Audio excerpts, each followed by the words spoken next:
Hi guys, James O'Brien came up with the expression compassion for the conned, contempt for the conman. Well, there was little compassion for Brexit voters from Lord Deben when he appeared on BBC Any Questions. He said that if people were stupid enough to vote to leave the European Union, then they had no right to complain about the consequences of that. The BBC journalist Alex Versailles attempted to rein him in on this, saying that it was a democratic vote, but the response from the audience was somewhat unexpected. Have a listen. I mean, we've heard some of the challenges that have been outlined here, John. Adjoa mentioned the waiting lists, hospital waiting treatment, top 7 million, a record high, record number of people waiting more than 4 hours in major A&E units, and we hear about these staff shortages. What is the solution?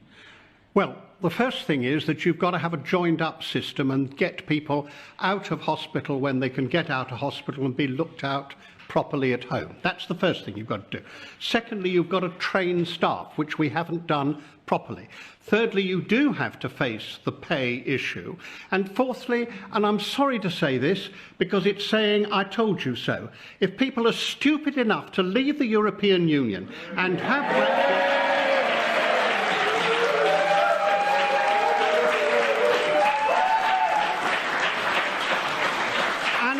and it's not only here, it's right across the board. Our situation is worse in every area because we've left the European Union. Let's remind ourselves, and we shall tell the government that absolutely clearly. Let's remind ourselves, of course, the question of whether or not the UK should leave the European Union was put to a democratic vote in a referendum in which the majority of people in the United Kingdom voted to leave. But in the end, saying that was a the reason we thing. don't have referenda is because we try to make decisions logically and sensibly. Many people who voted to leave voted because they were fed up with something quite different and they wanted to say, we're fed up with it. The fact of the matter is they now know the terrible damage that leaving the European Union has done. OK. Wow, wonderful there. And it was interesting, the response from the audience, cheering. They were cheering. And I imagine, a year ago, 2 years ago, if he had said something like this, he would have been booed. The response from the journalist, of course, was pretty pathetic. Yeah, well, people voted for this. Okay, but that's not going to fix the problem. There's a staffing shortage because freedom of movement ended. Back to the main point I raised at the beginning, compassion for the conned, contempt for the con man.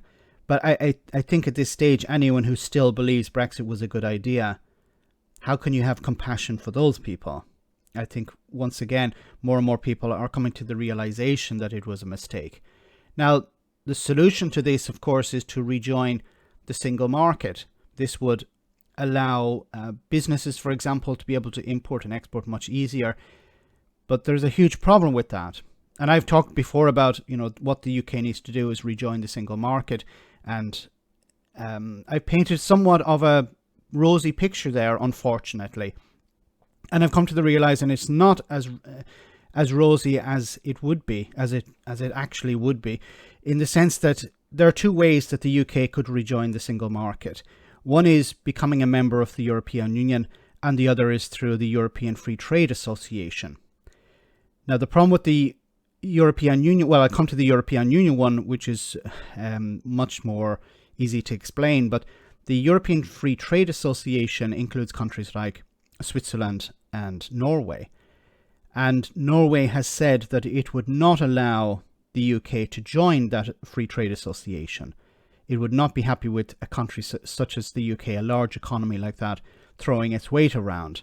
They have a little club there. They have access to the single market. They're happy with that. They don't want that to change. It includes also a country like Iceland. So if the UK wanted to rejoin the single market, it could either do it through the European Free Trade Association, which is unlikely, or it becomes a member of the European Union. And at the moment, the Tories are dead set against that, and Labour are talking about it within their circles, but it isn't a policy at the moment. But to rejoin the EU, the UK would have to sign up to a whole lot of criteria, would have to respect a whole load of criteria, and it would be a long process. So unfortunately, the damage done by Brexit is going to take a long time to undo. I'm sorry to be the bearer of bad news here, but I think it's important that people are honest about this and understand that the pain that Brexiteers have caused. And as Lord Deben said, many people voted for this in order to punish the government at the time. You know, to give the government a bloody nose. They did that, but they also gave themselves a bloody nose. Because David Cameron is living the life of Riley at the moment, but ordinary people are suffering the consequences. Ordinary people and business owners and small businesses are suffering the consequences of Brexit. Let me know in the comment section, guys, what you think about all of this. As always, your comments are greatly appreciated. Thanks a lot.